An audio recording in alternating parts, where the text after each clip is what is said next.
দর্শক শুভেচ্ছা সহ শুরু করছি channel I round table powered by NRBC bank limited. দর্শক, রাউন্ড টেবিলে আমরা আজ কথা বলবো বাজেট নিয়ে। আসন্ন যে বাজেটটি 2026-27 অর্থ বছরের সবসময় জুনের সাধারণত প্রথম বা দ্বিতীয় বৃহস্পতিবারে বাজেটটি পেশ করা হয়। আমরা যতদূর জানি যে জুনের দ্বিতীয় বৃহস্পতিবার যেটি, সেদিন দ্বিতীয় সপ্তাহে যে বৃহস্পতিবার সেদিন অর্থমন্ত্রী বাজেট পেশ করবেন, এরকমটি এই পর্যন্ত জানা গেছে। এইবার যে বাজেটটি, বিএনপি একটা নির্বাচিত সরকারের প্রথম বাজেট, সেটি 9 লাখ কোটি টাকার কাছাকাছি হবে। আর এডিপি চূড়ান্ত হয়েছে প্রায় 3 লাখ কোটি টাকা। এরকম একটি অবস্থায় আমরা চ্যানেল আই স্টুডিওতে আজকে 3 জন বিশিষ্ট অতিথিকে নিয়ে আলাপ করব বাজেট নিয়ে আমাদের প্রত্যাশা একটি নির্বাচিত সরকারের কাছে। আমি পরিচয় করিয়ে দিতে চাই আমার 3 জন অতিথিকে। ডক্টর মোহাম্মদ আলী আফজাল, নির্মাণ খাতের রিহাবের প্রেসিডেন্ট। আমার ঠিক বায়ে আছেন ডক্টর হাসনাত আলী, উপাচার্য নওগাঁ বিশ্ববিদ্যালয়, এবং তার ঠিক পরে আছেন, তাকে হয়তো অনেকেই চিনবেন, জাতীয় রাজস্ব বোর্ডের সাবেক চেয়ারম্যান এবং সাবেক রাষ্ট্রদূত। উনি জার্মানিতে বাংলাদেশ সরকারের হয়ে আমাদের হয়ে দায়িত্ব পালন করে এসেছেন। আপনাদের 3 জনকেই চ্যানেল আই স্টুডিওতে স্বাগত জানাই, কৃতজ্ঞতা জানাই আমাদেরকে সময় দেওয়ার জন্য। আমি যেহেতু বাজেট নিয়ে কথা বলবো, সঙ্গত কারণেই 2 জন বেসরকারি খাতের মানুষ আছেন আমাদের সাথে। আমি শুরু করতে চাই রিহাবের প্রেসিডেন্ট ডক্টর মোহাম্মদ আলী আফজাল আপনাকে দিয়ে। নির্মাণ খাত বাংলাদেশের অন্যতম বৃহৎ একটি শ্রমঘন খাত এবং এটা জিডিপিতে কন্ট্রিবিউশন, আমি যদি সাবসেক্টর কথা বলি, ভ্যালু এডিশন অনেক বেশি। আমাদের রড, আমাদের সিমেন্ট, ইট, তার মানে একটি বড় যে কর্মযোগ্য, এটি আমাদের দেশীয় উৎপাদন থেকেই আসে। আসন্ন বাজেট নিয়ে আপনাদের প্রত্যাশা আমাদের দর্শকদেরকে জানাবেন। আপনাকে অসংখ্য ধন্যবাদ। আপনার মাধ্যমে দর্শকদেরকে ধন্যবাদ জানাচ্ছি। আপনি জানেন যে আবাসন একটা গুরুত্বপূর্ণ সেক্টর। মানুষের যে মৌলিক যে চাহিদা 5টা, তার মধ্যে আবাসন কিন্তু একটা। অন্ন, বস্ত্র, বাসস্থান, আবাসন, শিক্ষা, স্বাস্থ্য। আবাসন খাতের বর্তমান অবস্থাটা খুব ভালো নয়। লম্বা সময় ধরে আবাসন খাতে কিন্তু বলবো যে গ্রোথটা নিম্নমুখী। যদি মোটা দাগে বলি, আমাদের গত বছরই প্রায় 30% আমাদের সেল কিন্তু কমে গেছে। এটা সবচেয়ে বড় যে কারণটা, আপনি জানেন যে বৈশ্বিক মন্দা। আর একই সাথে আমি বলবো যে আমাদের যে ব্যাকওয়ার্ড এবং ফরওয়ার্ড লিঙ্কেজ ইন্ডাস্ট্রিগুলো আছে, আপনি জানেন যে অস্বাভাবিক দাম বেড়ে গেছে। বিশেষ করে সিমেন্টে আপনি জানেন কোম্পানি ভেদে প্রতি ব্যাগে 50 থেকে 100 টাকা দাম বেড়েছে। রডের ক্ষেত্রে আমরা দেখেছি যে একইভাবে প্রায় 20,000 টাকা পর্যন্ত পার টনে কিন্তু দাম বেড়েছে। শুধু তাই নয়, এর সাথে যে আপনার কিচেন থেকে শুরু করে অন্যান্য যে টাইলস থেকে শুরু করে যত অলমোস্ট সবগুলো আইটেম যদি বলি, আমি অ্যাভারেজ প্রায় 30% দাম বেড়েছে। আমি এই ডিটেলসে যারা একটু বলতে চাই, আপনি যেটা শুরু করেছিলেন যে আবাসন খাতের গুরুত্ব, আসলে আবাসন খাতটা নিঃসন্দেহে বাংলাদেশের অর্থনীতির জন্য একটা গুরুত্বপূর্ণ খাত। আমাদের জিডিপিতে কন্ট্রিবিউশন যে বলেন মোটা দাগে, সেটা হচ্ছে সাপোর্ট ইন্ডাস্ট্রি সহ প্রায় 14% আমাদের জিডিপিতে কন্ট্রিবিউশন আবাসন খাতে। এই খাতে কর্মরত যে এমপ্লয়ি আছে, এমপ্লয়মেন্ট অপরচুনিটি, প্রায় 50 লক্ষ মানুষ কিন্তু এখানে কর্মরত রয়েছে। বিদেশের যে রেমিটেন্সটা আসছে বাংলাদেশে, সেটা কিন্তু আমাদের প্লট ফ্ল্যাট সেলের মাধ্যমে, অর্থাৎ আমাদের রিহাব মেম্বারদের মাধ্যমে প্রায় 22% কিন্তু বাংলাদেশে আমাদের সেক্টরের মধ্য দিয়ে কিন্তু বাংলাদেশে ঢুকছে। আমাদের ইয়ারলি সেল যদি বলেন, আগে যেটা ছিল আমাদের রিহাব মেম্বারদের সারা বাংলাদেশে যে সেল, প্রায় 2 লাখ কোটি টাকা কিন্তু আমাদের প্লট ফ্ল্যাট সেল হয় পার ইয়ার। তো এটা একটা বড় খাত কিন্তু আবাসন খাত। তো এই জায়গাটা আসলে সরকারের গুরুত্ব দিতে হবে। আমরা এসেনশিয়াল যে অন্যান্য খাতের যে গুরুত্বটা দিচ্ছি, আমি বলবো যে আবাসন খাতে সেটাকে গুরুত্ব দিতে হবে। এখন যদি বাজেটের কথা আসি, প্রথম হচ্ছে আসলে আমাদের এখানে অনেকগুলো জায়গায় বৈষম্য রয়েছে। আপনি দেখেন যে জমি রেজিস্ট্রির ক্ষেত্রে, এটা যদি শুধু আমাদের আবাসনের ব্যবসায়ী সমস্যা তা না, যিনি রেজিস্ট্রি করেন তারও সমস্যা। 16%, 13% রেজিস্ট্রি করা আসলেই ডিফিকাল্ট ব্যাপার। আবার এখানে যে শুভঙ্করের ফাঁকি যেটা হচ্ছে, এখানে এনবিআর এর মাননীয় সাবেক চেয়ারম্যান আছেন, এটা ঠিক, আপনি কমালে রাষ্ট্র চলবে কীভাবে, আমি সেটা ব্যালেন্স করে কথাটা বলছি। তো এই 16% না করে যদি এটাকে যদি 5% করা হয়, তাহলে রাজস্ব কিন্তু কমবে না। একই সাথে আমি বলবো যে ব্ল্যাক মানি হওয়ার যে প্রবণতা, সেটা কমে যাবে। একজন মানুষ একটা ফ্ল্যাট কিনে 2 কোটি টাকা দিয়ে, সে রেজিস্ট্রি করছে কিন্তু 40 লাখ টাকায়। মানে 5 গুণ কম এসে রেজিস্ট্রি করছে। তাহলে 16% সে যা আসছে, আপনি 2 কোটি জমি 2 কোটি রেজিস্ট্রি করেন, তাহলে কিন্তু আপনি 5% নিলে একই পাচ্ছেন। লাভ কী হচ্ছে যে তাহলে এই যে আমি 40 লাখ টাকা আমি অফিসিয়ালি হোয়াইট করলাম, আমি কিন্তু রিসিভ করি 2 কোটি টাকা। তাহলে আমার ব্যবসায়ীকে কিন্তু বাকি 1 কোটি 60 লাখ টাকা কিন্তু হালাল করতে হবে। It's not a black white money. So that এই যে দেশের বাইরে টাকা পাচার হয়, চলে যাচ্ছে, এর সবচেয়ে বড় জায়গা কিন্তু এইখানে। রাইট। আমরা এনবিআরকে পরিষ্কার বলতে চাই, আমরা ট্যাক্স কম দিতে চাই না। আপনি আসেন, রিয়েল ফ্যাক্ট নিয়ে চলে আসেন, তাহলে হবে কি দেশের ট্যাক্সও ঠিক থাকবে, আবার এই যে ব্ল্যাক মানি হওয়ার প্রবণতা কমে যাবে, এটা কিন্তু দেশের বাইরে পাচারের সম্ভাবনা কমে যাবে। এটা কিন্তু আমাদের কাগজ কলমে চলে আসবে। তো এইটা একটা আমি একটু আপনাকে থামাই। আমি এই যে ব্ল্যাক মানি একটা তো তৈরি হচ্ছে, সেই টাকা আবার বাইরে যাচ্ছে, এবং তারও একটা বড় অংশ কিন্তু বিভিন্ন দেশের আবাসন খাতেই বিনিয়োগ হচ্ছে। আমি আপনার কাছে আবার আসবো। আমি একটু যেহেতু আমাদের আজকে বিষয়টি আমরা ঠিক করেছি আবাসন এবং শিক্ষা, আমাদের সঙ্গে আছেন নওগাঁ বিশ্ববিদ্যালয়ের নবনিযুক্ত উপাচার্য অধ্যাপক ডক্টর হাসনাত আলী। শিক্ষায় আমি একটু আপনাকে কিউ দিতে চাই। এই সরকারের যে 31 দফা নির্বাচনী প্রতিশ্রুতি, সেখানে ডিটেলস বলা আছে। আবার একই সাথে মাত্র 2 দিন আগে ফাইন্যান্সিয়াল এক্সপ্রেসের আয়োজনে একটি আলোচনায়, প্রাক বাজেট আলোচনায় আমি ছিলাম আইসিএবিতে। সেখানে অর্থ উপদেষ্টা রাশেদ আল মাহমুদ তিতুমির তিনি বলেছেন যে শিক্ষা এবং স্বাস্থ্যে তারা বিনিয়োগ পর্যায়ক্রমে আগামী 5 বছরে, যে ফিগারটা বলেছে যথেষ্ট আশা জাগা নিয়ে।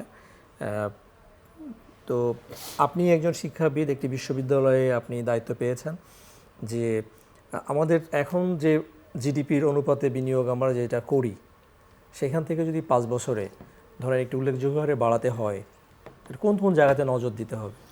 ধন্যবাদ আপনাকে। ধন্যবাদ জানাচ্ছি বিজ্ঞ আলোচক 2 জন আছেন, প্রাজ্ঞজন। আমার ডান পাশে যিনি আছেন তিনি তো সর্বজন পরিচিত, এই বাজেট সংক্রান্ত বিষয় নিয়ে সরকারের অর্থ আহরণের ক্ষেত্রে দীর্ঘদিন কাজ করেছেন, উনি ভালো বলতে পারবেন। আমি আপনাকে বলি, দুর্ভাগ্য, শিক্ষা জাতির মেরুদণ্ড বলি আমরা, ছোটোবেলায় পড়েছি, এখন কি মেরুদণ্ড আমি জানি না। তো শিক্ষা যদি জাতির মেরুদণ্ড হয়, তো 54 বছরের বাংলাদেশে শিক্ষা খাতে বরাদ্দ জিডিপির এখনও 2% স্পর্শ করতে পারেনি কেন? এটা আমার একজন শিক্ষক হিসাবে আমার খুব বড় প্রশ্ন জাগে, মোটা দাগে। আমি কখনো কখনো ভাবি এরকম করে যে আমার সন্তানটা তো গ্রামের স্কুলে পড়ে, কিন্তু যারা এই বাজেট প্রণয়ন করেন, যারা সংসদে থাকেন, যারা জাতীয় পতাকা উড়ান, বা যারা এনবিআর বড় বড় কর্তা ব্যক্তিরা আছেন, তাদের ছেলেমেয়েরা কি আমার দেশের স্কুল কলেজে পড়ে, বিশ্ববিদ্যালয়ে পড়ে? যদি পড়তেন তাহলে তারা তো গ্রামের স্কুলে যে একটা ল্যাব দেখে আসছেন, যে সেই ল্যাবটি আমার উন্নত বিশ্বে যে জায়গায় আমরা পড়েছি, আমাদের সন্তানরা লেখাপড়া করে। আর বাংলাদেশের যে কৃষক যে আমাকে খাবার দেয়, আমার শস্য উৎপাদন করে, আমাকে সকালবেলা মহাস্থান থেকে সুন্দর সবজি পাঠায় ঢাকার শহরে, তাদের সন্তানগুলো কোন পরিবেশে লেখাপড়া করে, এটা কি একবার দেখেছে? এটা দেখতে যাওয়া উচিত। আমি সাধুবাদ জানাতে চাই এই সরকারকে, যে এই প্রথমবারের মতো যে সরকার সাহস করে বলতে পেরেছে যে আমরা বাজেটে শিক্ষা এবং স্বাস্থ্যকে একটা জায়গায় নিয়ে যেতে চাই। কোভিডের মধ্যে স্বাস্থ্যের কী ভয়াবহ চিত্র আমরা দেখেছি। শিক্ষার কথা যদি বলেন, শিক্ষার মূল জায়গাটা কোথায়? প্রাথমিক বিদ্যালয়। এই 54 বছরে এখন পর্যন্ত একটি সর্বজন গ্রহণযোগ্য একটি শিক্ষা নিতে করতে পারেনি। বাংলাদেশের প্রাথমিক শিক্ষায় কত ধারার, cadet school, English medium, English version, ইবতেদায়ী মাদ্রাসা, প্রাইমারি স্কুল, আমরা এক জায়গায় আনতে পারিনি। বৈষম্য তৈরি হচ্ছে। স্বাধীনতার মূল চেতনা কী ছিল? বৈষম্যহীন বাংলাদেশ। তা আপনি তো শুরুতেই শিক্ষা ব্যবস্থায় গোটা জাতিকে আপনি বিভাজিত করছেন। কাউকে আপনি টেনে নিয়ে যাচ্ছেন মাদ্রাসার দিকে, অসুবিধা নেই, নিতেই পারেন আপনি, কিন্তু সেটাও তো মানসম্মত হতে হবে। কাউকে আপনি প্রাথমিক বিদ্যালয় গ্রামে, কি জরাজীর্ণ অবস্থা। একজন প্রাথমিক বিদ্যালয়ের শিক্ষক আমার ঘরে থাকেন, আমার স্ত্রী প্রাথমিক বিদ্যালয়ের শিক্ষক, সারা মাস কাজ করেন, কিন্তু তিনি যে বেতনটি পান, সেই বেতন দেখে উনি 10 দিন সংসার চালাতে পারবেন? এনবিআর স্যার এখানে আছেন, মোশাররফ স্যার আছেন, আমাকে বলুক। তাহলে একজন শিক্ষকের পেটে ক্ষুধা রেখে আপনি মানসম্মত শিক্ষা চাইবেন, এটি তো হতে পারে না। আমি যদি ফিনল্যান্ডের কথা বলি, বিশ্বের সবচেয়ে ভালো প্রাথমিক শিক্ষা ফিনল্যান্ডে। সেই ফিনল্যান্ডের সবচেয়ে বেশি স্যালারি বা বেতন পান শিক্ষকরা, প্রাইমারি শিক্ষায় শিক্ষিতরা। তা আপনি এই ইদানিংকালে আপনি অবাক হবেন যে কোনো ভালো ছাত্ররা, বিশ্ববিদ্যালয়ে যারা first class pass, faculty first, স্বর্ণপদক পাচ্ছেন, তারা বিশ্ববিদ্যালয়ের শিক্ষক হতে চান না। তা আপনি জাতিকে কি করে গড়বেন? কেন হতে চান না? ওনার গবেষণা নাই, গবেষণা খাতে বরাদ্দ নাই, ওনার পিএইচডির জন্য বরাদ্দ নাই, ওনার প্রশিক্ষণের ব্যবস্থা নাই, ওনার ইনসেন্টিভ নাই, ওনার মোটিভেশন নাই, কিছুই নেই, শুধু নাই নাই আর নাই। তাহলে হচ্ছে না কি, আমার দেশের মেধাবী শিক্ষার্থীরা বাইরে যাচ্ছে উচ্চশিক্ষা গ্রহণ করার জন্য, ফিরে আসছে না। আমার রাষ্ট্র ফিরে আনার ব্যবস্থা করেনি।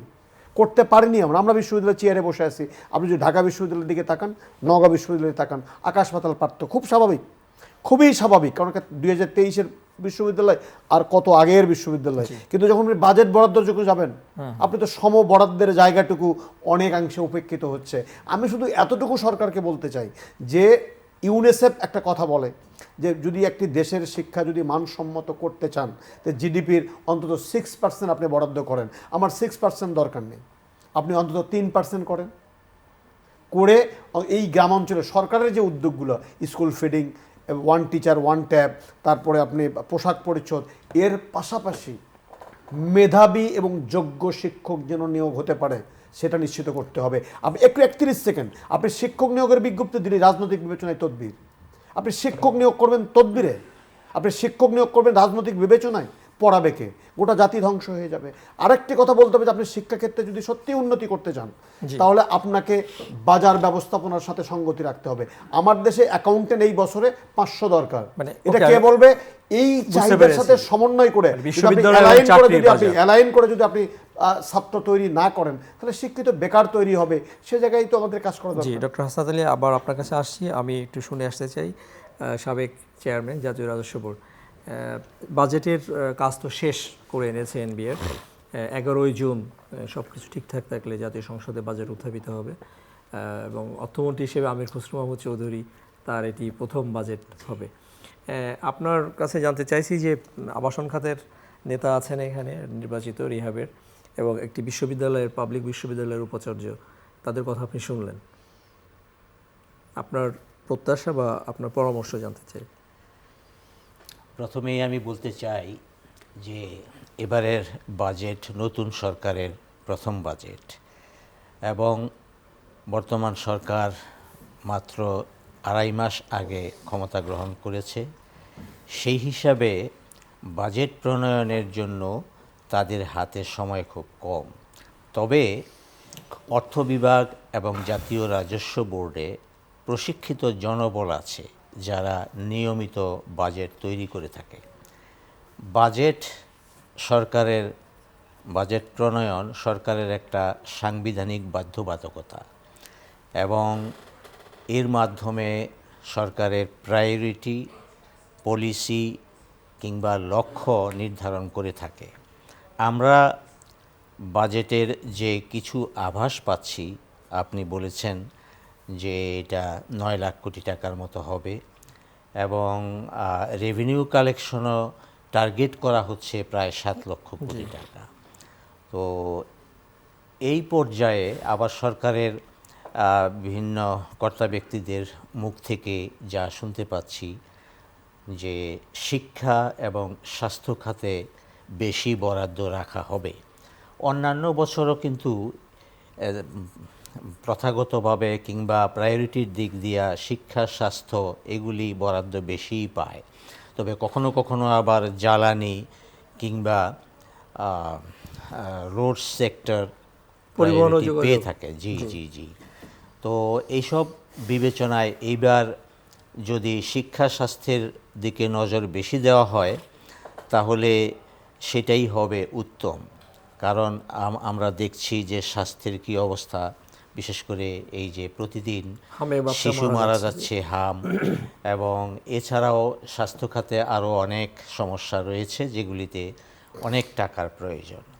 তো সরকার যথাযথভাবেই এগুচ্ছে, কিন্তু আমি এই দুইজন আলোচকের সূত্র ধরে যেটা বলতে চাই সেটি হলো যে বাস্তবমুখী বাজেট হতে হবে, আর প্রায়োগিক দিক দিয়ে এটি যেন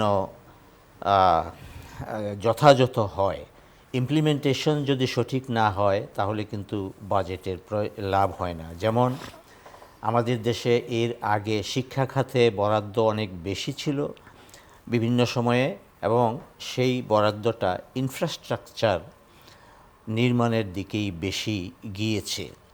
তো এখন অনেক জায়গায় ইনফ্রাস্ট্রাকচার মোটামুটি হয়েছে।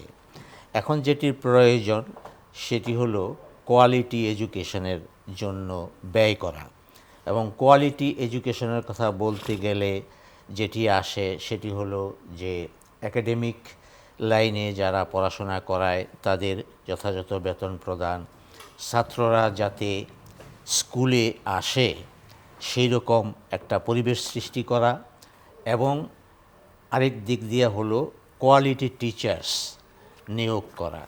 তো এই বিষয়গুলির দিকে যদি সরকার লক্ষ্য রাখে তাহলে পরবর্তী পর্যায়ে আমাদের জেনারেশন ভালো হওয়ার ক্ষেত্রে একটা ভালো আমি হবে। একটি প্রশ্ন ডক্টর মোহাম্মদ আলী আফজাল, রিহাব প্রেসিডেন্ট, একটা বিষয়ে আপনারও দৃষ্টি আকর্ষণ করেছেন। জি। এই যে জমি এবং ফ্ল্যাটের নিবন্ধন এবং এইটার যে শুভঙ্করের ফাঁকি এবং এইটা থেকে যে কালো টাকার উৎপাদন, সেই কালো টাকা আবার অন্য দেশে চলে জি। যাচ্ছে। এটার ক্ষেত্রে আমি যেটি বলবো যে এটি জাতীয় রাজস্ব বোর্ডের একক সিদ্ধান্তে হয় না, আইন মন্ত্রণালয় এবং জাতীয় রাজস্ব বোর্ড উভয়ে মিলে এই যে ট্যাক্সের যে রেটটা সেটা নির্ধারণ করে। তো আমি ওই সময়ের যিনি লেজিসলেটিভ সেক্রেটারি ছিলেন এবং মন্ত্রী ছিলেন, আমি যখন 2018-19-এ এনবিআর-এর চেয়ারম্যান, তখন আমরা একটা ইনিশিয়েটিভ নিয়েছিলাম যে যত ট্যাক্স কমানো যাবে ততই মানুষ ইয়ের ক্ষেত্রে, রেজিস্ট্রেশনের ক্ষেত্রে সঠিক টাকা অঙ্ক দেখাবে, Declare করবে। এবং সঠিক টাকার অঙ্ক ডিক্লেয়ার না করার ফলে দেখা যাচ্ছে যে অনেক লোকের যে সেলস প্রসেস যেটা তার কাছে আসে সেটা ব্ল্যাক মানি হয়ে যায়, এবং উনি সঠিকই বলেছেন যে এটা অনেক সময় বাইরে চলে যায়। তো সেক্ষেত্রে আমি আমার পরামর্শ থাকবে এটিকে বাস্তব আকারে নিয়ে আসা। আরেকটা জিনিস আমি একটু উল্লেখ করতে চাই, সেটি হলো এনবিআর-এর এবারের যেই প্রচেষ্টা, কোনো কোনো ক্ষেত্রে যেমন ওই জমি জমার ক্ষেত্রেও বলা হচ্ছে যে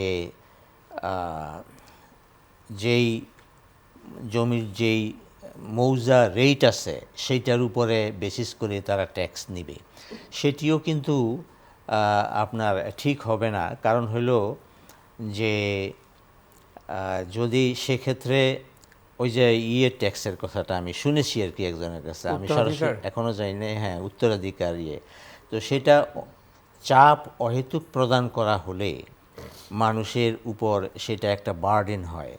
আমি বলতে চাই যে ট্যাক্স বেশি ধার্য করা এগুলির চেয়ে গুরুত্বপূর্ণ হলো ট্যাক্স নেট বাড়ানো, এবং ট্যাক্স বেসের কথাই বলেছি আমি, বেস বাড়ানো, সংখ্যায় বাড়ানো, এবং যাতে ট্যাক্স ফাঁকি না হয় সেই দিকে নজর দেওয়া। জি, আমি রিহাব প্রেসিডেন্ট, আপনি কথা বলছিলেন কালো টাকার উৎপাদন এবং সেই টাকা আবার পাচার হয়ে যাওয়া নিয়ে, প্লিজ কন্টিনিউ। জি, থ্যাংক ইউ ভেরি মাচ। আমি আমার জায়গায় যাওয়ার আগে একটু এডুকেশন নিয়ে একটু ছোট্ট কথা বলতে চাই। আমি আসলেই দুর্ভাগ্য যে আমরা বিগত 54 বছরে আমাদের বাংলাদেশে এই মুহূর্তে আমি যতটুকু পরিসংখ্যান জানি প্রায় 50টি গভর্নমেন্ট ইউনিভার্সিটি আছে এবং 100টি প্রাইভেট ইউনিভার্সিটি আছে, প্লাস মাইনাস একটু কম বেশি হতে পারে। কিন্তু দুর্ভাগ্য বিগত 54 বছরে আমরা জাতিকে প্যাট্রিয়টিক নেশন উপহার দিতে পারিনি। আমরা দক্ষ জনবল সাপ্লাই দিতে ব্যর্থ হয়েছি। আমার এই শিক্ষা প্রতিষ্ঠান থেকে হাজারো ডাক্তার বের হয়েছে, হাজারো কর্মকর্তা বের হয়েছে, বাট কতজন মানবিক পুলিশ হয়েছে, কতজন মানবিক ডাক্তার হয়েছে? শিক্ষাকে ভাবতে হবে এটা নিয়ে। কতজন এন্টারপ্রেনার তৈরি হয়েছে? শিক্ষা ভাবতে হবে। তো শিক্ষায় বরাদ্দ কতটা গিয়েছে বা কতটা বাড়াতে হবে সেটা নিয়ে আমার কোনো কোশ্চেন নাই। কোশ্চেন হচ্ছে যে কোয়ালিটি অফ এডুকেশন, এই শিক্ষা ব্যবস্থাটাকে আদৌ কি আসলে স্বাধীন দেশের উপযোগী কি না সেটাকে ভাবতে হবে। কারণ শিক্ষা কমিশন সেই 1838 সাল থেকে শুরু করে এ পর্যন্ত কতবার হয়েছে তার সংখ্যা অসংখ্য। বাট একটি বিষয় স্পষ্ট, আমি একজন কৃষি বিজ্ঞানীও বটে, যে আপনি কাঁঠাল গাছ লাগিয়ে সেখানে যতই যত্ন করেন সেখানে আম পাবেন না। ব্রিটিশরা এই শিক্ষা ব্যবস্থা তৈরি করেছিল গোলাম তৈরি করার জন্য, ড্রাইভার তৈরি করার জন্য, পিয়ন চাপরাশি তৈরি করার জন্য। আমরা কেটে ছেড়ে ওইটাই রাখছি, যার ফলে স্বাধীন দেশের উপযোগী প্যাট্রিয়টিক নেশন তৈরি হয়নি, অনেস্ট নেশন তৈরি হয়নি, এন্টারপ্রেনার তৈরি হয়নি, যে তিনটাই আমাদের জন্য দরকার। সেটা যদি হতো তাহলে আমাদের কর্মকর্তারা অমানবিক হতেন না, পুলিশ অমানবিক হতো না, ডাক্তাররাও অমানবিক হতো না, তারা মানবিক হতো। তো আমি এটা বলে আমি ওই পয়েন্টটা শেষ করছি যে আসলে আমাদের শিক্ষায় বরাদ্দের থেকে বড় হচ্ছে মানবিক মানুষ তৈরি কেমনি করা যায় সেই ধরনের কারিকুলাম তৈরি করাটা সবচেয়ে বেশি জরুরি। এখন এসে আসলে ট্যাক্স রিলেটেড বা বাজেট রিলেটেড যে কথাটা, জমি রেজিস্ট্রির সাথে সাথে আমি বলবো যদি এনবিআর আর একটু কৌশলী হয় তাহলে আমি দেখেছি আমাদের আবাসন সেক্টর থেকে ট্যাক্স আরও বাড়বে, আবার আমাদেরও কিন্তু সাশ্রয় হবে। আমরা যারা ট্যাক্স দিই তাদের উপরে ঝামেলা বেশি, যে দেয় না তার উপর কোনো ঝামেলা নেই। জি, আপনি দেখেন আবাসন সেক্টরে অনেকগুলো নতুন নতুন মানে সিস্টেম ডেভেলপ করেছে। ইদানিং আপনি দেখেন যে ওই 50-60 জন মিলে একসাথে শেয়ারিং বিল্ডিং তৈরি করছে। এই বিল্ডিং যখন ডেভেলপার তৈরি করে প্রত্যেকটা ফ্ল্যাট কিন্তু রেজিস্ট্রি হয় এবং গভর্নমেন্ট টাকা পায়। যখন শেয়ারিং বিল্ডিং হচ্ছে তখন কিন্তু সেখানে তারা জমিটা রেজিস্ট্রি করে 50 জনের নামে, আর কিন্তু সরকার কোনো টাকা পায় না, ওই জমিটা রেজিস্ট্রি হয় কিন্তু মজুরিতে। হয়তো একটা বিল্ডিংয়ে আমাদের কাছে 2 কোটি গভর্নমেন্ট ট্যাক্স পেত বা গভর্নমেন্ট টাকা পেত, সেটা কিন্তু ওই বিল্ডিংতে কিছুই পায় না। তো আমরা চাই গভর্নমেন্টকে হেল্প করতে, যে আমরা সাপোর্ট দিতে চাই, এটা হওয়া দরকার। একই সাথে এই যে ট্যাক্সটা আমরা পে করতেছি, আমাদের যারা কর্পোরেট হাউস, আমাদের তো সব সিস্টেমেটিক ওয়েতে মেনটেন করতে হয়। এই ট্যাক্সটা কিন্তু আমি ফাইনাল যখন অ্যাডজাস্টমেন্ট হয়, অর্থাৎ ইয়ারলি আমাদের রিটার্ন দাখিল করতে আমার কোনো কাজে লাগে না। আমরা বারবার এনবিআরকে বলেছি যে আমি যে ট্যাক্সটা দিচ্ছি এটার জন্য ফাইনাল ট্যাক্স হয়, যত ধরনের ট্যাক্সের আপত্তি নাই, কিন্তু এই ট্যাক্স জন্য আমি ফাইনালি আমার মানে ব্যালেন্স শিটে আমি দেখাতে পারি। তো সেটা কিন্তু কোনো সিস্টেম নাই। এখানে অনেকগুলো ট্যাক্স কিন্তু ধার্য করা আছে, আপনি জানেন যে আপনার যে ল্যান্ডে যে ভ্যালু বাড়তেছে ট্যাক্স ধরা হচ্ছে, অ্যাডভান্স ট্যাক্স নেওয়া হচ্ছে, বিভিন্ন ধরনের ট্যাক্স নেওয়া হচ্ছে, কিন্তু আলটিমেটলি এটা আমাদের কিন্তু কাজে লাগে না। তো আমরা চাই সেটা কাজে লাগানো দরকার। আমি আপনাকে একটি বিষয় আমি প্রশ্ন রাখি আর কি, যে আপনারা তো প্রতি বছরই এই যে প্রাক বাজেট আলোচনা করেন জাতীয় রাজস্ব বোর্ডের সঙ্গে, এবং আলটিমেটলি একটা পরামর্শ কমিটির সভাও হয় যেখানে অর্থমন্ত্রী সহ বিভিন্ন মন্ত্রীরা থাকেন, রিসেন্টলি হলো।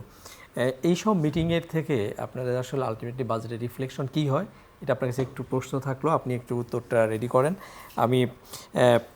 আমি নওগাঁ বিশ্ববিদ্যালয়ের উপাচার্য ডক্টর হাসনাত আলী, আপনার কাছে জানতে চাইছি, আপনার তো নতুন বিশ্ববিদ্যালয়, হ্যাঁ, এইখানে বরাদ্দ দিয়ে আপনি আপনার সমালোচক বলেছেন পাবলিক বিশ্ববিদ্যালয়ের বরাদ্দর যে সঙ্গীন অবস্থা, আপনার বিশ্ববিদ্যালয়ে মাত্র একটা মানে ভূমিষ্ঠ হলো আর কি, এটাকে কীরকম টেক কেয়ার করতেছে সরকার, এটা দিয়ে একটা রিফ্লেকশন পাওয়া যাবে? এখন পর্যন্ত সরকার এই বিষয়ে খুবই সদয়, এবং নওগাঁ আপনি জানেন যে এই মুহূর্তে আমের রাজধানী, একসময় চাঁপাইনবাবগঞ্জে বলা হতো আমের রাজধানী, এখন কিন্তু নওগাঁ আমের রাজধানী। জি, নওগাঁর শহীদ রাষ্ট্রপতি জিয়াউর রহমান, যার পুত্র যিনি আজকে বর্তমানের প্রধানমন্ত্রী, অ্যারোমা চাল প্রথমবারের মতো বিদেশে রপ্তানি করা হয়েছিল, সেটা কিন্তু নওগাঁর চাল। এবং ধানে, ধনে, শস্যে নওগাঁ সমৃদ্ধ। এবং নওগাঁ এই মুহূর্তে বাংলাদেশের বেশ বড় একটি জেলা, তার 9টি বা 10টি উপজেলা। এবং নওগাঁ ঐতিহাসিকভাবে কিন্তু সমৃদ্ধ একটি জেলা। পাহাড়পুর বিশ্বের দ্বিতীয় প্রাচীনতম বিশ্ববিদ্যালয়, সেই সম্পর বিশ্ববিদ্যালয় কিন্তু নওগাঁতে অবস্থিত। আপনি কুসুম্বা মসজিদের কথা যদি বলেন, রবি ঠাকুরের কুটিবাড়ির কথা বলেন, প্রতিশোধ, সব কিছু মিলাই সমৃদ্ধ। সেই সমৃদ্ধ নগরের একটি বিশ্ববিদ্যালয় সরকার আরও সদয় হবেন বলে আমি অন্তত বিশ্বাস করি। আমি ভাইয়ের কথাটা একটু বলি। আমরা সবাই মানবিক ডাক্তার চাই, আমরা সবাই মানবিক পুলিশ চাই, আমরা সবাই মানবিক অ্যাডমিনিস্ট্রেটর চাই, আমরা মানবিক শিক্ষক চাই, এইটুকু আমরা চাই। কিন্তু এই চাওয়ার পেছনে আমার যে ইনভেস্টটা দরকার, সেই ইনভেস্টটা কি আমরা 54 বছরে করেছি? আমার একজন ডাক্তার ঢাকা মেডিকেল কলেজে পড়ে, উনি গ্রামে যাবেন, একটা বসার ঠিক মতো জায়গা কি দিতে পারে সেই ডাক্তারকে? উনি মানবিক হবেন কী করে হবেন? আদৌ কি তার বসার জায়গা আছে?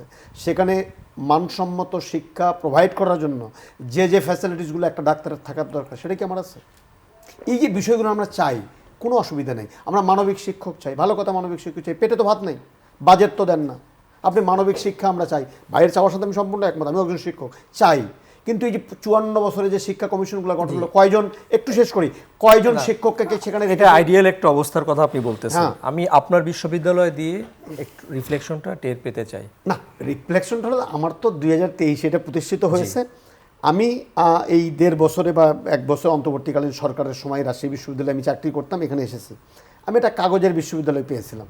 আমি অন্তর্বর্তী সরকারকে সাধুবাদ জানাই যে সেই বিশ্ববিদ্যালয়ে একাডেমিক কার্যক্রম অনুমোদন করার অনুমতি তারা দিয়েছেন, তার অর্গানোগ্রাম অনুমোদন হয়েছে ইউজিসি কর্তৃক, এবং এর ইনফ্রাস্ট্রাকচারাল ডেভেলপমেন্ট করার জন্য জমি অধিগ্রহণের প্রশাসনিক অনুমোদনটা আমরা পেয়েছি। এবং এর উপরে ফিজিবিলিটি স্টাডি করা, উনি আরও ভালো জানবেন যে ইনফ্রাস্ট্রাকচার করতে হলে একটা ফিজিবিলিটি স্টাডি করতে হয়, সার্ভে করতে হয়। সেই সার্ভেটা শেষ পথে জুনের মধ্যে হয়ে যাবে। এরপরে এর উপরে ভূমি অধিগ্রহণ, ভূমি ডেভেলপমেন্ট, বালি ভরাট করা, তারপরে আমার কি করে কয় বাউন্ডারি ওয়াল দেওয়া, এর 50 বছরের একটা মাস্টার প্ল্যান তৈরি করা, 20 ইয়ার্সের একটা একাডেমিক মাস্টার প্ল্যান করা সরকার 4,75,00,000 টাকা দিয়েছেন। এটা 5 কোটি টাকা পর্যন্ত সরকার দিতে পারেন। আমি আলহামদুলিল্লাহ যে নওগাঁবাসীর প্রতি এই সদয়টা হয়েছেন। এটাতে বাংলাদেশের একটা সুনামধন্য কোম্পানি শেলটেক তারা এই কাজটি করছে এবং আমরা আরও সবুজ পাতায় 1269 কোটি টাকার একটা প্রজেক্ট নওগাঁ বিশ্ববিদ্যালয়ের জন্য এই কাজটি করার জন্য আমরা একটা প্রজেক্ট জমা দিয়েছিলাম ইউজিসি শিক্ষা মন্ত্রণালয়ে। সেটা প্রাথমিকভাবে বিবেচিত হয়েছে, সবুজ পাতায় অন্তর্ভুক্ত হয়েছে। আমরা পূর্ণাঙ্গ ডিপিপি ইনশাল্লাহ এই জুনের মধ্যে আমরা দেব এবং দিলে এটা যদি গৃহীত হয় তাহলে নওগাঁ বিশ্ববিদ্যালয়ের জন্য আমি মনে করি এটি আপনার একটি জন্য কাজ হবে। শুভকামনা তবে আমি থাকলো। শুধু এতটুকু বলি যে এই কাজটি হয়তো আমি করতে পেরেছি, অনেকে করতে পারেননি। আমি শুধু এতটুকু বলবো, নতুন যে বিশ্ববিদ্যালয়গুলো হয়েছে জেলায় জেলায়, প্রত্যেকটি বিশ্ববিদ্যালয়ের এই অবকাঠামোগত অবস্থা কিন্তু খুবই ভঙ্গুর এবং সংকীর্ণ। অতএব যে শিক্ষাক্ষেত্রে বাজেট বরাদ্দ হচ্ছে, পুরাতন বিশ্ববিদ্যালয়ের সাথে আমার কোনো বিরোধ নেই, তাদের অনেক ইনফ্রাস্ট্রাকচারাল ডেভেলপমেন্ট আছে। অতএব সেই জায়গায় আমার ছোট বাচ্চা যার বয়সটা 3 দিন, তাকে কিন্তু অন্তত দিনে 10 বার কিন্তু আমাকে ফিডিং করাতে হবে। অতএব সেই ফিডিংসটা যেন অব্যাহত থাকে। আপনার এটি জন্য সরকারের শুভকামনা, প্রতি আমার নওগাঁবাসীর জন্য শুভকামনা। আমি ডক্টর আলী আফজাল, আপনার কাছে জানতে চাইছিলাম, যেহেতু এনবিআর এর একজন সাবেক চেয়ারম্যান আছেন, আপনারা যে পরামর্শগুলো দেন, যে দাবি দেওয়া করেন, সেটা রিফ্লেকশন কতটুকু থাকে? প্রথম কথা হলো যে আসলে আমার এই রিহাব প্রেসিডেন্টের বয়স হচ্ছে 18 দিন। তো এবারে বাজেটের আগেই মিটিংগুলো হয়ে গেছে, সো আমার এই কথাগুলো বলার সুযোগ হয়নি। যারা গিয়েছেন কতটা বলেছেন বা কতটা করেছেন আমি জানি না, কারণ রিহাবটা দীর্ঘদিন যাবৎ আসলে একটু কী বলবো যে অনির্বাচিত কমিটি দিয়ে পরিচালিত হচ্ছে, আপনি হয়তো জানেন সাংবাদিক হিসাবে। তো সেজন্য আমার আসলে এই মিটিংগুলো ইতিমধ্যে সব শেষ হয়েছে। এনবিআর চেয়ারম্যানের সাথে আমার ডাইরেক্ট কথা হয়েছে। উনি আমাকে বললেন যে আজলে আমার প্রসেস তো শেষ, তো এখন তো এসে বলতে পারবেন, কিন্তু এখন তো ঢোকাতে পারবো না কিছু। এমনি আমি একটু এর সাথে অ্যাড করে বলতে চাই, সেটা হচ্ছে যে আমরা ট্যাক্স পে করি ব্যবসায়ীরা, এবং সেই বাজেট দিয়েই, সেই টাকা দিয়েই কিন্তু বাজেট হয় বড় অংশ। আমি বলব জি, আমরা ট্যাক্স পেয়াররা বলতে চাই যে আমরা দৃশ্যমান তার ব্যয় দেখতে চাই। আমার ট্যাক্স দিতে আপত্তি নাই। আপনি উন্নত বিশ্বে দেখেন, কানাডা বলেন, আমেরিকা বলেন, মানুষ কিন্তু স্বেচ্ছায় ট্যাক্স দেয়, খুশি হয়ে ট্যাক্স দেয়, কারণ সে জানে সে বিপদে পড়লে হিসাবে সরকার থেকে সাপোর্ট পাবে। তা আমাদের বক্তব্য হলো যে ট্যাক্সের টাকাটা কোথায় ব্যয় হচ্ছে, সেখানে চুরি হচ্ছে কিনা, অন্যায় হচ্ছে কিনা, সেখানে তসরুফ হচ্ছে কিনা, এটা আমরা জানতে চাই, ব্যবসায়ীরা বুঝতে চাই এটা। কারণ এখন স্বাধীন দেশ, এখন আগের সেই দেশ নেই, জেনজির দেশ, এখন নতুন করে আসছে, নতুন করে ভাবতে চাই আমরা। তো জনগণও চায়, দৃশ্যমান অগ্রগতি দেখতে চায় যে আমার ট্যাক্সের টাকা কোথায় ব্যয় হচ্ছে। একই সাথে এই ট্যাক্স রিলেটেড, এনবিআর রিলেটেড যে কর্মকর্তা যারা আছেন, তাদের স্বচ্ছতা আমরা দেখতে চাই। একজন এনবিআর কর্মকর্তা উনি কত টাকা বেতন পান, আপনার গাড়ি কয়টা আছে, বাসা কয়টা আছে, আমরা জানতে চাই, বুঝতে চাই। আজকে যে কথা বলছি, এই কথা হয়তো আমি 2 বছর আগে বলতে পারতাম না, বললে আমি গুম হয়ে যেতাম। কিন্তু আজকে স্বাধীন দেশে স্বাধীনভাবে কথা বলতে চাই আমরা, যে একজন ট্যাক্স যিনি নিচ্ছেন এনবিআর কর্মকর্তা অথবা চিটাং পোর্টের ট্যাক্সের কর্মকর্তা, আপনি যান সব জায়গা, আমি বলছি না যে 100% খারাপ, কিন্তু মোটা দাগে আপনার অনুসন্ধান রিপোর্ট করে দেখেন যে ওনার কত টাকা স্যালারি পান, আপনার ব্যয় কত। আমরা এই স্বচ্ছতা দেখতে চাই, তাহলে বাংলাদেশের মানুষ, আমাদের ট্যাক্স পে করি ব্যবসায়ীরা, আমরা ট্যাক্স পে আরও খুশি হয়ে আরও বেশি দিব। কিন্তু আমরা জানতে চাই যে আমার ট্যাক্সের টাকাটা বাংলাদেশের উন্নয়নে কোন কোন খাতে কোথায় ব্যয় হচ্ছে, আর ট্যাক্স কালেক্টররা কোনো অন্যায় করতেছে কিনা। আমি একটা ছোট্ট এক্সাম্পল আপনাকে শেষ করে দিচ্ছি। আমার নিজের কোম্পানিতে, আমি ঈদের সময় দেশের বাইরে চায়নাতে অবস্থান করছি, সাডেনলি আমার কোম্পানির নামে এসে ঈদের আগের দিন এসে বলতেছি আমি 19 কোটি টাকা ভ্যাট ফাঁকি দিয়েছি, আমি রেগুলার ট্যাক্স পে করি, এটা কর্পোরেট হাউস, আমার সব ERP সিস্টেমটাই করা। তো এটা তো জুলুম। তো এই জায়গা থেকে আমি বলবো যে এনবিআরকে স্বচ্ছ হতে হবে, তার কর্মকর্তা স্বচ্ছ হতে হবে, রাষ্ট্রকে করাতে হবে। মাননীয় প্রধানমন্ত্রী এটা স্বচ্ছ দেশ চাচ্ছেন, ভালো দেশ চাচ্ছেন, আমরাও ভালো দেশ চাই, স্বচ্ছ দেশ চাই, তাহলে এই জায়গাগুলো স্বচ্ছ হতে হবে। জি, অনেক ধন্যবাদ আপনাকে। আপনি একটি গুরুত্বপূর্ণ পয়েন্ট রেজ করেছেন। আমি যেহেতু সেদিন আলোচনায় ছিলাম, অর্থ উপদেষ্টা বলেছেন যে আমরা যে ট্যাক্স জমা দেই, এটার স্লিপের উল্টা দিকে লেখা থাকবে আপনার টাকা কোথায় যাচ্ছে, শিক্ষায় কত, স্বাস্থ্যে কত। সাবেক চেয়ারম্যান জাতীয় রহস্য বোর্ড, আপনার জন্য অনেকগুলো প্রশ্ন এবং কনসার্ন উনি রেজ করেছেন, আপনাকে দিয়ে শেষ করব কথা আজকে। আচ্ছা, আমি প্রথমে এই ভিসি সাহেব যেই কথাগুলি বলেছেন, সেটা পাবলিক বিশ্ববিদ্যালয়গুলির প্রায় 90 থেকে 95% বাজেট, মানে খরচের টাকা সরকার যোগান দেয়। এটি কিন্তু উদ্দেশ্য ছিল না। আমি 2005-06 সালে শিক্ষা মন্ত্রণালয়ের জয়েন্ট সেক্রেটারি বিশ্ববিদ্যালয়ের দায়িত্বে ছিলাম। তখন বেশ কিছু নতুন বিশ্ববিদ্যালয় প্রতিষ্ঠিত হয়েছিল, নোয়াখালী বিজ্ঞান প্রযুক্তি, যশোর, তারপরে জগন্নাথ বিশ্ববিদ্যালয় এইগুলি আর কি, তখন ওদের যে বেতন কাঠামো, অর্থাৎ ওই যে ছাত্ররা যে বেতন দিবে সেটি অন্যান্য পাবলিক বিশ্ববিদ্যালয়ের তুলনায় বেশি ধরা হয়েছিল এবং সেটাকে যখন যারা ছাত্ররা ভর্তি হইতো তারা মেনে নিয়েছিল। পরবর্তী সময়ে অবশ্য জগন্নাথ বিশ্ববিদ্যালয়ে আন্দোলন হয়েছে। তো ওই সময়ে সরকারের একটা ওই রকম ইচ্ছাও ছিল যে সেই 50 বছর আগে ঢাকা বিশ্ববিদ্যালয়ে যেই বেতন দেওয়া হচ্ছে 10 টাকা ছাত্ররা, সেটি মানে একেবারেই থাকা উচিত না, এগুলি বাড়া উচিত এবং সরকারের বরাদ্দ যাতে একটু কমিয়ে আনা যায়, কারণ সরকারের অনেক প্রায়োরিটি থাকে। তো সেই জন্য এই দিকে কিন্তু আমাদের আস্তে আস্তে যেতে হবে।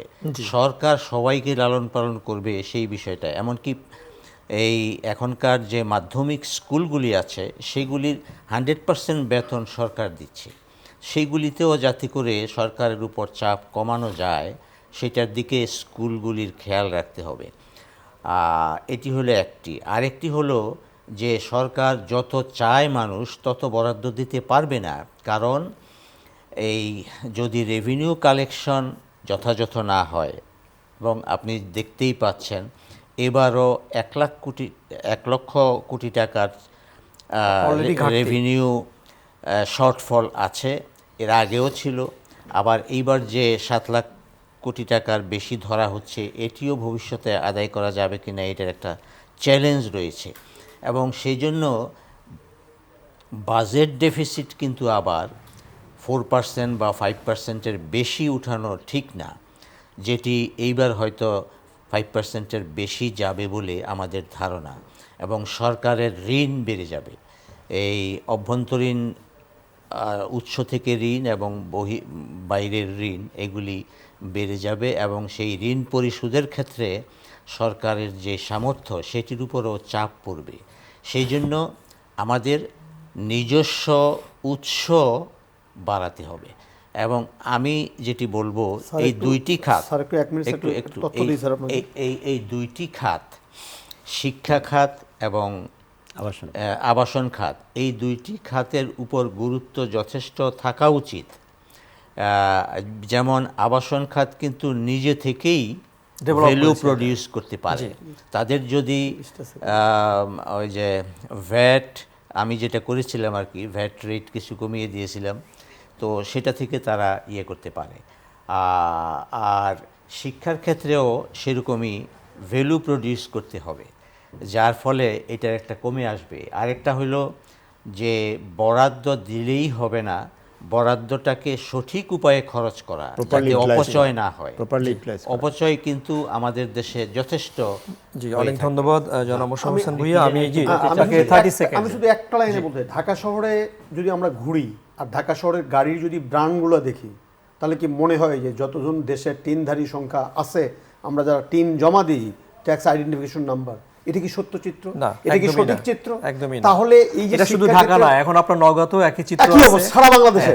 তাহলে আমি তো মনে করি যারা এই এনবিআর যারা আছেন বা যারা এই অর্থ ব্যবস্থাপনার সাথে জড়িত আছেন, তাদেরকে এই ট্যাক্সের পরিমাণ বৃদ্ধি না করে বরং তার আওতাটাকে আরো সম্প্রসারিত করা দরকার। যারা ট্যাক্স ফাঁকি দিচ্ছেন তাদেরকে আওতায় আনা দরকার। এটি আমিও আগেই বলেছি যে আমাদের সবচেয়ে বড় প্রয়োজন এখন ট্যাক্স নেট বৃদ্ধি করা, এবং সেই জন্য প্রশিক্ষিত জনবল এবং বেশি জনবল এনবিআর এর প্রয়োজন।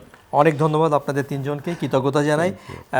আপনারা আজকে খুবই গুরুত্বপূর্ণ যে বিষয়টি বলেছেন যে মানুষ অর্থাৎ নাগরিকরা কেন কর দিবে, যে চেয়ে কেন কর দিবে, মানে স্বতঃপ্রণোদিত হয়ে কেন কর দিবে। জি, আমি একটি নিউজ দেখাতে চাই দর্শক আপনাদেরকে, চ্যানেল আইয়েরই। আপনারা সবাই জেনে গেছেন যে তামিলনাড়ুতে যে সিনেমার নায়ক থালাপতি বিজয়, উনি জয়ী হয়ে শপথ নিয়ে প্রথমে ঘোষণা দিয়েছেন যে 200 ইউনিট পর্যন্ত বিদ্যুৎ ফ্রি দিবেন। তো রাষ্ট্র যদি এরকম কল্যাণ বা নাগরিকদের সুবিধার কথা চিন্তা করতে পারে, তাহলে নিশ্চয়ই মানুষ কর দিতে আগ্রহী হবে। দর্শক, শুভেচ্ছা সহ শেষ করছি চ্যানেলের round table powered by NRBC bank limited.